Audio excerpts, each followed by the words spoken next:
Yung transmission ng Ford Everest na 2017. So, nandyan yung may-ari. At papanoorin nila paano buksan yung transmission niya at kung ano yung problema sa loob ng transmission.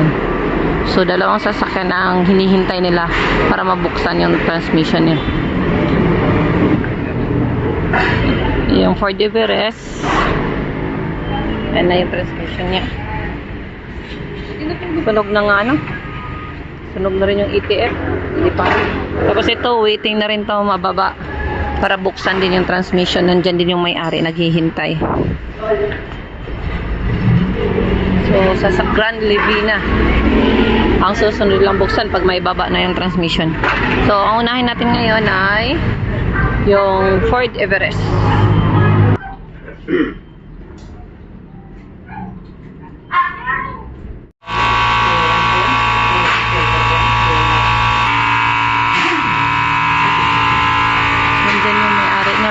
Tinitingnan nila kung anong loob ng transmission nila.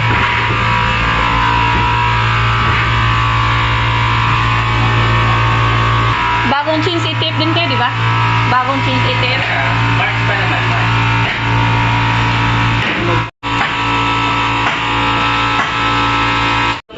Tinanong ko yung kahapon. Itong kulay itim na to, itong plastic na to. Sabi ko siya, dalhin mo din Ito yung gusto nilang palitan sa sakyan. Ang kasama nito, ang kapit ko. Sabi ko,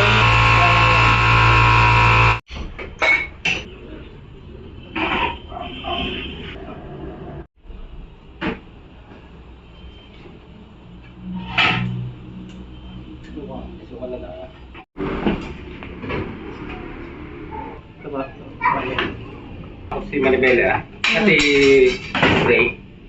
Break lang. sisintog. Ayun talaga.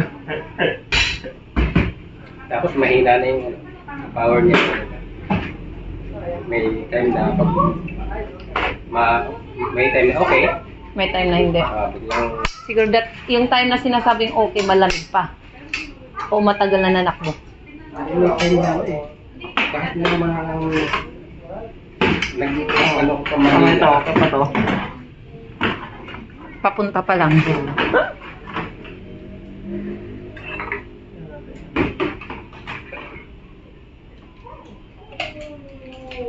Ang mga parehas ano.